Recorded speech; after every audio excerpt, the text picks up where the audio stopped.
Hi, it's Alaska Granny. I was recently reading about FEMA zones. It was something I wasn't really aware of. FEMA has divided the United States and its territories into 10 regions.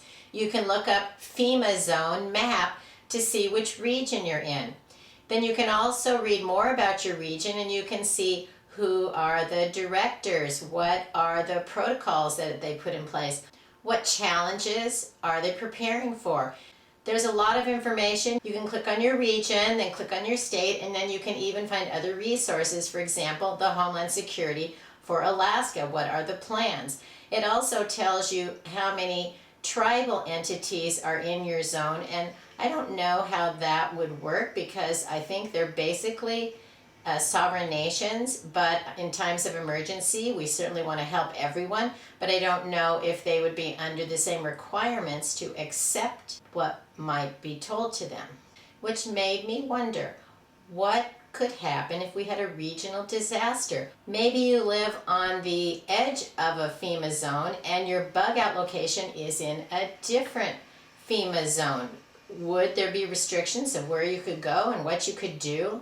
And I was also reading over some of the biographies of the directors for different regions, and they've been who has appointed them and what their background is. Could they be like some of our governors were during the pandemic, where some of them were ultra restrictive and others allowed you to make your own decisions? So finding out where your zone is and figuring out who's in charge, what are all of the underlying documents, the underlying plans, it helps you to be more aware in case there is an emergency. I never really thought about what would happen if FEMA was in charge of some location where I was, because that hasn't ever happened. There are all kinds of reasons why we would or would not want to come under the care or control of FEMA. While we want the government to provide help to some, we may not want it for ourselves.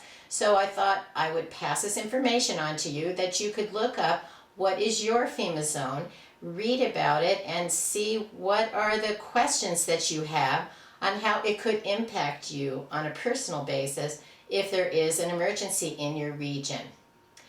Anyway, I thought it was something I wanted to share with you. If you have questions or comments on what you think about the FEMA zones, what could be the problems and quagmires that could result if we were put under a FEMA management within our region. So leave a comment, tell me what you think, share this with others if you find it interesting, and if you like my video, I hope you'll subscribe to the Alaska Granny channel.